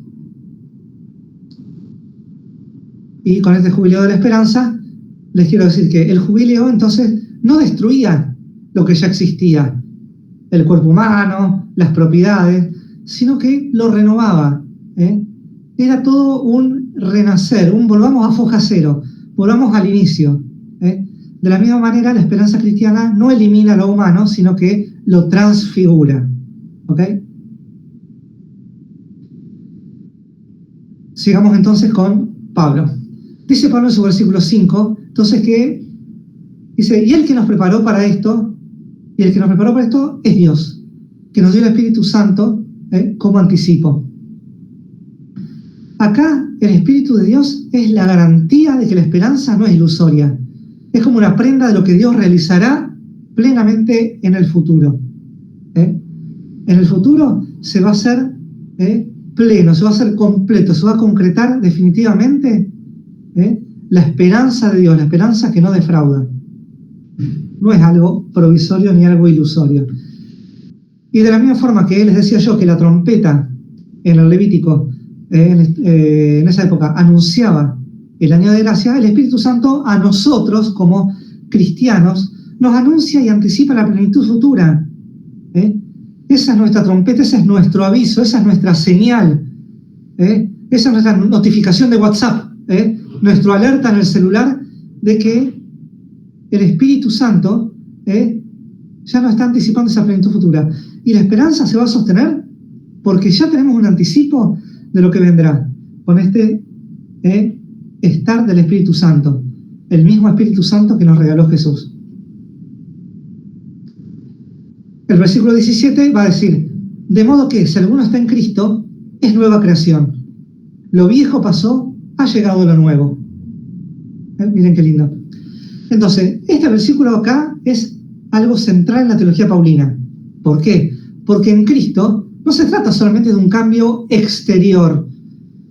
No es que me pongo un traje nuevo, me pongo una ropa nueva, me pongo unas zapatillas más chetas, me pongo ropa para evangelizar, me pongo ropa para ser mejor cristiano, tipo como la ropita de la primera comunión, todo blanquito, con puntillita las nenas, con moñito el nene, con zapatitos. Eso sería un cambio exterior. Eso no importa, eso no es nada. Lo que importa es el cambio interior. Por eso en Cristo no se trata de un simple cambio exterior, sino de una nueva creación. Somos nueva creación en un mundo que se renueva desde adentro, de nuestro interior, desde el espíritu, hacia afuera, hacia nuestra carne, hacia nuestro cuerpo. Entonces, de esta forma, como el jubileo decimos que proclamaba un nuevo comienzo para la sociedad, en Cristo se inaugura el verdadero nuevo comienzo para toda la humanidad. Es mucho más, supera esta clave jubilar que tenemos acá, lo que decía el Antiguo Testamento, lo que decía el Levítico. Esta esperanza se fundamenta en una renovación radical, completamente. Una renovación completa. Sigue diciendo Pablo, y todo esto proviene de Dios, que nos reconcilió consigo por Cristo y nos confió el misterio de la reconciliación. Pues en Cristo Dios estaba reconciliando al mundo consigo, no tomando en cuenta los pecados de los hombres, y nos confió la palabra de la reconciliación. Acá significa que la obra de Dios es reconciliación, no solo entre las personas, entre sí, entre mi hermano, entre, como decía, mi superiora, con otra hermana, con otro hermano, con mi cura, con mi párroco, que muchas veces tenemos nuestras disensiones con nuestros párrocos también. Es la reconciliación entre los hombres, sí, pero también, ¿no es cierto?, es reconciliación con Dios. Dios mismo también nos perdona todos nuestros pecados. Y el Evangelio es esencialmente reconciliador. ¿Por qué digo que el Evangelio es reconciliador? Vamos a ver un par de cositas. Mateo, por ejemplo, dice, si al presentar tu ofrenda en el altar te acuerdas de que tu hermano tiene algo contra ti, deja allí tu ofrenda delante del altar y ve primero a reconciliarte con tu hermano. Luego vuelve y presenta tu ofrenda. ¿Se acuerdan de esta cita? Después, Lucas con la parábola del hijo pródigo, o Padre misericordioso, mejor dicho, vemos que el padre no solo perdona, sino que reintegra al hijo a la casa, devolviéndole completamente su dignidad de hijo. Lo viste, le pone el anillo, hace matar al ternero engordado. Entonces, vemos que en Mateo Jesús pone la reconciliación fraterna incluso por encima, arriba del culto. No importa el culto, la celebración, o diríamos la misa, la adoración al Santísimo. ¿Qué importa todo eso si yo no perdono a mi hermano? ¿Qué importa que yo lleve y deje, no sé, 100.000 pesos de ofrenda? Si, total, después no perdoné a mi hermano, o tengo resentimiento, tengo odio hacia los demás o hacia alguien. Entonces, ¿qué dice Pablo? Ve y reconcíliate con tu hermano. Luego, después, volví a presentar tu ofrenda. Primero el perdón, primero la reconciliación fraterna, luego el culto, luego la oración, luego todo lo humano. Y en Lucas, con esta parábola, es la imagen perfecta de Dios que reconcilia y además se inspira con palabras de reconciliación que nos anuncia Pablo. Y fíjense qué bonito, porque acá hay algo que no sé si se habrán dado cuenta, pero yo les puse acá, estamos hablando de Pablo. ¿Qué tiene que ver Pablo, nuestro querido Saulo de Tarso, con San Mateo y con San Lucas? No tiene nada que ver. Ni Mateo ni Lucas conocieron a Pablo, y según dicen los estudiosos, hay casi un consenso generalizado de que tampoco leyeron jamás las cartas de Pablo. Ni Mateo ni Lucas leyeron jamás las cartas de Pablo, ni se cruzaron a hablar con Pablo y decir, che, Pablo, vos sabés, vos qué pensás de esto, vos que escribiste, mirá, no, yo escribí esto, ¿no es cierto?, de la esperanza, vos ya escribí de la esperanza. No, esto de la esperanza se les ocurrió, que en realidad se inspiraron por el Espíritu Santo. Entonces, el jubileo restablecía las relaciones sociales y familiares rotas. El Evangelio, con Mateo y Lucas, y Pablo lo llevan a la plenitud. La reconciliación, el perdón de los pecados, el perdón de mi prójimo, el perdonar nuestras ofensas es el centro de la misión cristiana y un signo de la esperanza que nos renueva a todos nosotros, y renueva toda la existencia, renueva toda la humanidad. Y acá vamos a hacer otro pequeño excurso para recordarles algo que seguramente lo tienen bien sabido, pero no está de más hacer un recordatorio. Pablo fue el primer escritor cristiano. Por más que nosotros en la Biblia primero tenemos los evangelios, que así todos tampoco están bien ordenados porque el primer evangelio que se escribe es el de Marcos, pero en la Biblia Pablo está después de los evangelios. Incluso, ¿no es cierto?, tendrían que haberlo puesto al principio, pero bueno, no importa eso. Lo importante es que debemos recordar que San Pablo es el primer escritor cristiano. Sus cartas auténticas fueron redactadas aproximadamente hacia el año 50, es decir, 30 años antes que los evangelios de Mateo y Lucas. Fíjense que 30 años antes, Pablo escribió sobre la esperanza. 30 años después de que Pablo escribió sobre la esperanza, Mateo y Lucas rescatan eso. Obviamente no lo rescataron en absoluto, porque como les digo, ni Mateo ni Lucas lo conocieron jamás a Pablo ni estuvieron enterados de sus cartas. No tuvieron el más mínimo contacto físico, siquiera, como les digo, es lo que dicen la mayoría de los estudiosos de los historiadores bíblicos. Pero fíjense lo siguiente. Pablo escribió en el 50 después de Cristo. Recordemos que Pablo no conoció a Jesús personalmente. Si Jesús habrá muerto aproximadamente en el año 38, 40, Pablo en el año 50 escribe sus cartas, así que 50, 55, 60, por ahí puede haber llegado, no lo conoció en absoluto a Jesús. Jesús estaba totalmente muerto y resucitado para el momento en que Pablo comenzó a escribir. Luego, para el año 70, comenzó a escribir Marcos. Es el primero de los evangelistas que escribe. Luego tenemos a Mateo, que se inspiró un poquito en Marcos, con también la fuente Q, el documento Q, pero no es fuente, es documento Q, hablemos con propiedad. Lucas también escribió más o menos por la misma época, el año 80, y medio que le robó un poquito a Mateo y también se basó en la fuente Q y en Marcos. Pero también tenían mucho de tradiciones orales. Pero ellos escribieron en el año 80, Mateo y Lucas. Y finalmente tenemos a San Juan, que escribió en el año 100. Nuestro querido San Juan, que se lo considera el Evangelio de la Gloria. Que recordemos esto, que se dice el Evangelio de la Gloria porque arranca con la declaración, ¿no es cierto?, de que Dios es Jesús y Jesús es Dios. Al principio existía la palabra y la palabra estaba junto a Dios y la palabra era Dios y la palabra se hizo carne y habitó entre nosotros. Entonces ya al principio Juan nos empieza a decir de la primera página que Jesús era Dios, por eso se le llama el Evangelio de la Gloria. Entonces, como les decía, esto significa que Pablo, iluminado por el Espíritu Santo, fue el primero en formular por escrito la experiencia pascual de Cristo Jesús, muerto y resucitado. En sus cartas encontramos ya a los grandes temas que van a marcar para siempre la fe cristiana, como es la justificación por la fe, la filiación divina, la nueva creación y la reconciliación universal.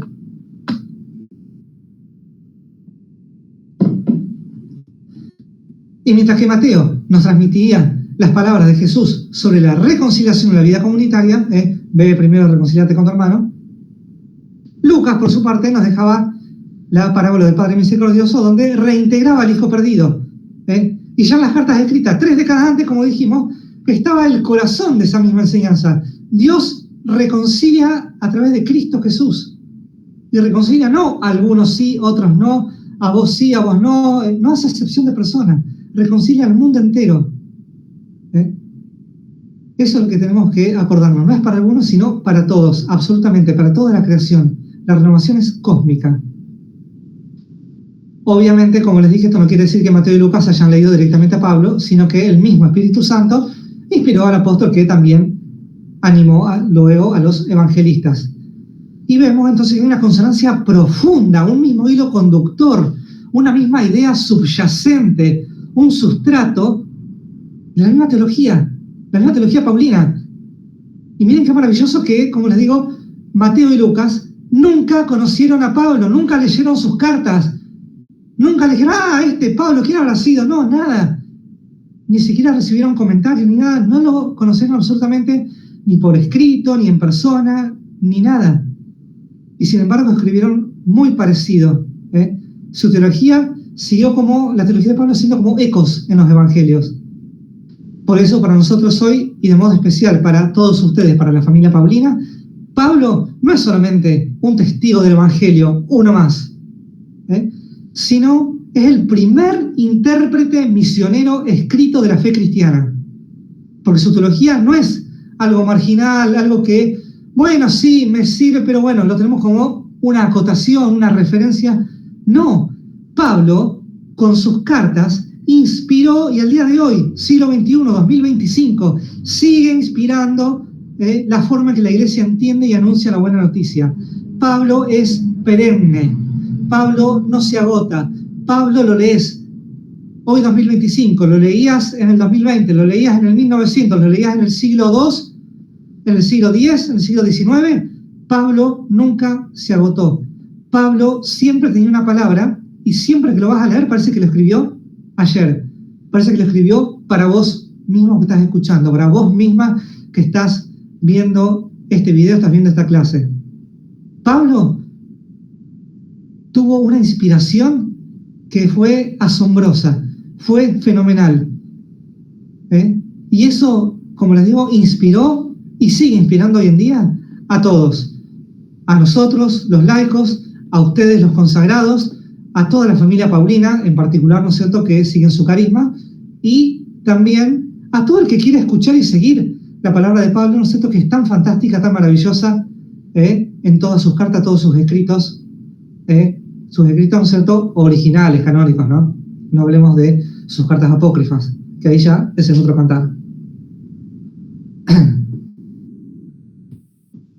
Entonces, como conclusión hasta el momento, Pablo nos mostró que la esperanza cristiana se expresa en dos grandes dimensiones jubilares. Primero, la nueva creación, diciendo que lo viejo pasa y todo se renueva en Cristo. Y luego, la reconciliación, el perdón. Dios mismo es el que toma la iniciativa para restaurar la relación rota con la humanidad. Para la vida consagrada de todos ustedes, esto significa ser signo visible de la novedad y reconciliación, portadores de un evangelio que libera y renueva. No es solamente leer el evangelio, no es solamente leer la palabra, no es solamente decir, bueno, o el evangelio per se, el evangelio en sí. Bueno, yo leí Mateo, leí Lucas. No, también recordemos que Pablo también es palabra de Dios. Toda la Biblia es inspiración divina y toda la Biblia es palabra de Dios. Entonces, el evangelio, que recordemos que viene del griego evangelion, ¿no es cierto?, que significa buena noticia, en griego, entonces, evangelio significa buena noticia. Entonces, la buena noticia que libera y renueva es la que tienen que llevar ustedes como signo visible, como novedad y reconciliación. No hace falta que hablen de Mateo, de Lucas, de Marcos, de Juan.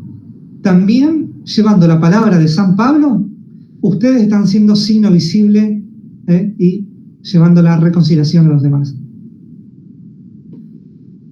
Reflexión final. La esperanza como misión jubilar en la vida consagrada paulina. Vamos a ver esto.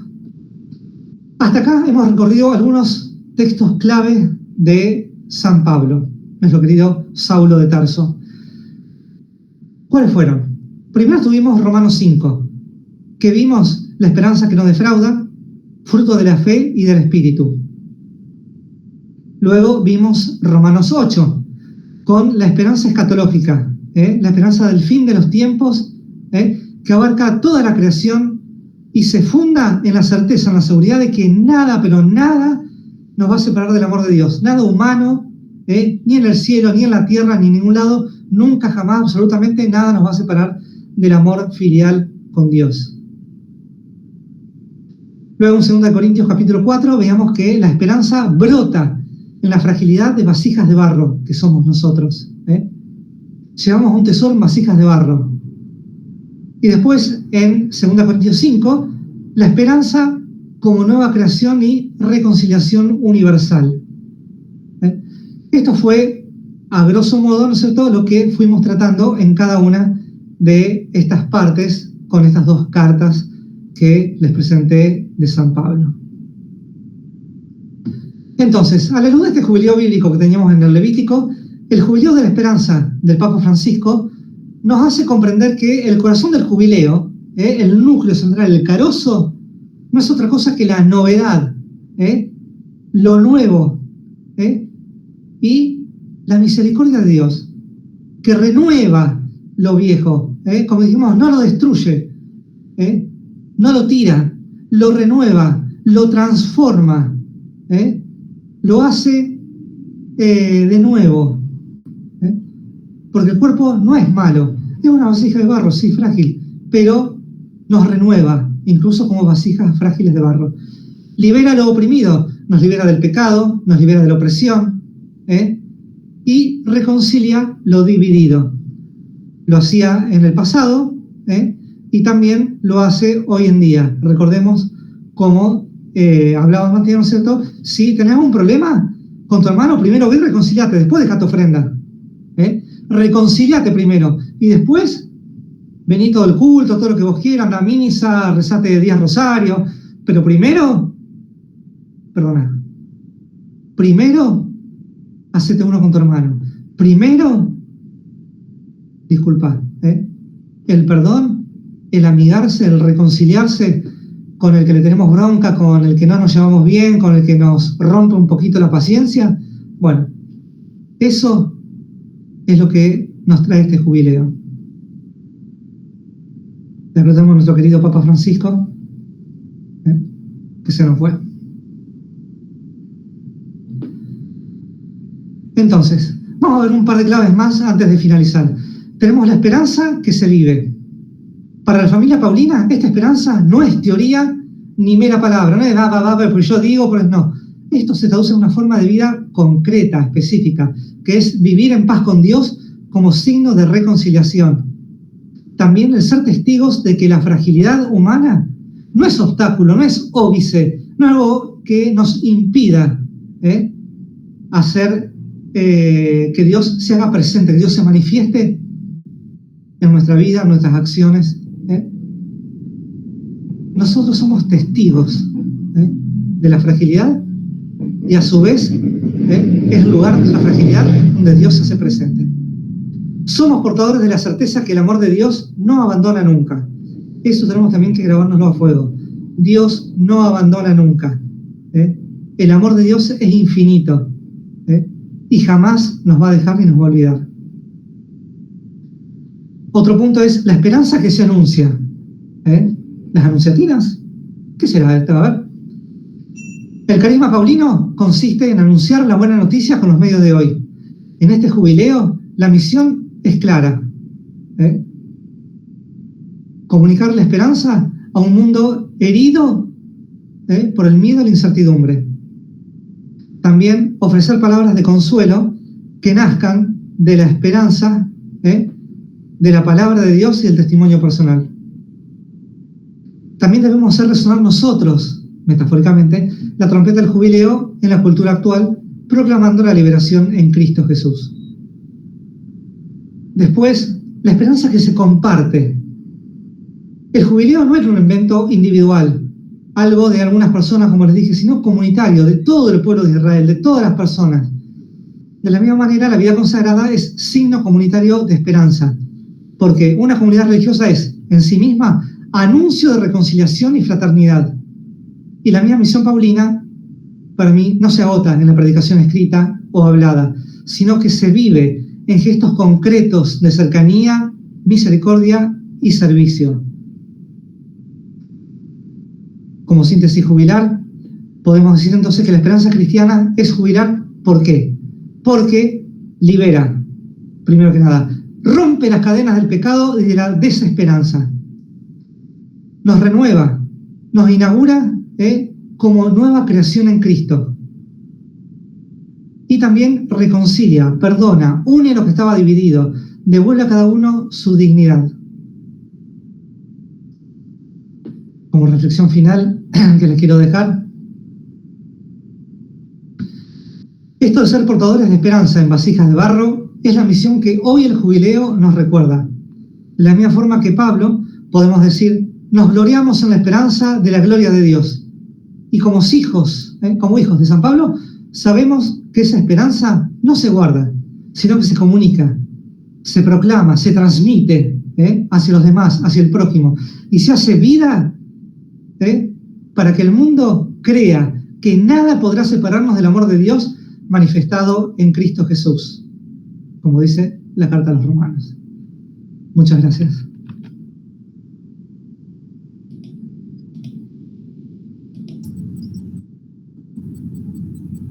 Gracias, Santi. Muy bien, muchas gracias. Perfecto. Bueno, muchísimas gracias. Espero que les haya gustado, que haya servido. No sé si tienen alguna pregunta, alguna consulta, algo que quieran compartir, qué les quedó, algo de la presentación. Muy completo. Para mí, no sé, como que realmente creo que nos pasa a todas, van a decir todas que nos hablan de Pablo y ya, no sé, nos vibra la fibra más íntima que tenemos. Así que a mí me resonó mucho esto de ver la esperanza desde la teología paulina, me hace verlo como desde un ángulo diferente y me gusta esto, verlo realmente desde lo nuestro, desde lo paulino. No sé, vibramos distinto y me encantó poder retomar en esto, en lo paulino de la esperanza, ¿no? Como que me da una perspectiva nueva, pero muy, muy propia. Así que muchas gracias, creo que está todo buenísimo. Eso era precisamente lo que pretendía para poder llevarles a ustedes una visión paulina, porque puede ser cualquier tipo de teología, cualquier tipo de evangelio, cualquier evangelio que podamos hablar, explicar, pero qué lindo poder hacerlo desde la teología paulina, desde el mismo San Pablo, que nos habla, como les dije, nosotros nos habla hoy todavía. Gracias, especialmente preparado para nosotras. Muchas gracias. Por favor, un gusto tremendo poder haber dado esta charla. Espero que les sirva, que les ayude en su vida consagrada, en su vida paulina, más que nada. Y ojalá que con esto querramos un poquitito más de lo que ya lo queríamos a Pablo, el gran teólogo de la esperanza. Pablo, el primer escritor cristiano, como les dije, escribió mucho antes que el primer evangelio. Así que un gusto poder compartir con ustedes y un agradecimiento enorme, principalmente a todos ustedes por participar y en forma especial a Pili Piñero, que propició esta charla, que estuvo conmigo diciéndome que prepare una charla que les dé a todas las anunciatinas, a toda la familia paulina, a todas las anunciatinas de Latinoamérica. Digo, ¿cuánto? Toda la Latinoamérica. Me asustó un poquito ahí, pero bueno, lo importante es que este mensaje les haya llegado, que pueda trascender y principalmente que podamos seguir trabajando con esta teología paulina, esta hermosa teología que nos deja Pablo. Todas las personas que no pudieron conectarse ahora van a aprovechar la grabación, porque sí, están todos nuestros hermanos de Chile que con motivo de las fiestas patrias chilenas no pudieron conectarse hoy, pero prometieron, están esperando que le mandemos el link de la grabación. Buenísimo. Vamos a ver cómo quedó. Bueno, ¿alguna duda, alguna cosa que quieran comentar, que quieran decir? Está todo muy claro. Muy, muy agradecida por todo lo que nos compartiste, y creo que de algún modo es como volver a encender, ¿no? Y sentir esa transformación, esa transfiguración, todo lo que realmente Pablo nos transmite, como vos mismo lo dijiste, en cada vez que lo leemos y cada vez que volvemos a vivir esa vida de él, ¿no? Desde cómo desde su sufrimiento él nos pudo también, de alguna manera, y mostrar esto de los contrastes me encantó. La verdad que muchísimas gracias por todo tu tiempo y, bueno, y tu gracias claridad. por participar. Bueno, estamos, Pili, bueno, les agradezco un montón a todas. No sé si vos tenés algo más que agregar. No, Santi, muchas gracias. La verdad, sí, se aprovecha mucho. Gracias a todos los que participaron y yo creo que le seguiremos sacando provecho. Obvio que cualquier duda que tengan o que surja, Santi está disponible para responder, no ahora, después, si quieren le escriben, no hay problema. Y bueno, también, por supuesto, va a quedar abierto a que te invitemos en otros momentos para otras charlas. Con mucho gusto, Pili. Encantado. Así que bueno, buenísimo. Gracias, chao, gracias. Gracias a todos. Nos estamos viendo. Gracias a todos. Chao, Lucila. Gracias, Pili. Gracias, Santi. Bendiciones. Chau, chau. Bendiciones. Chau, chau.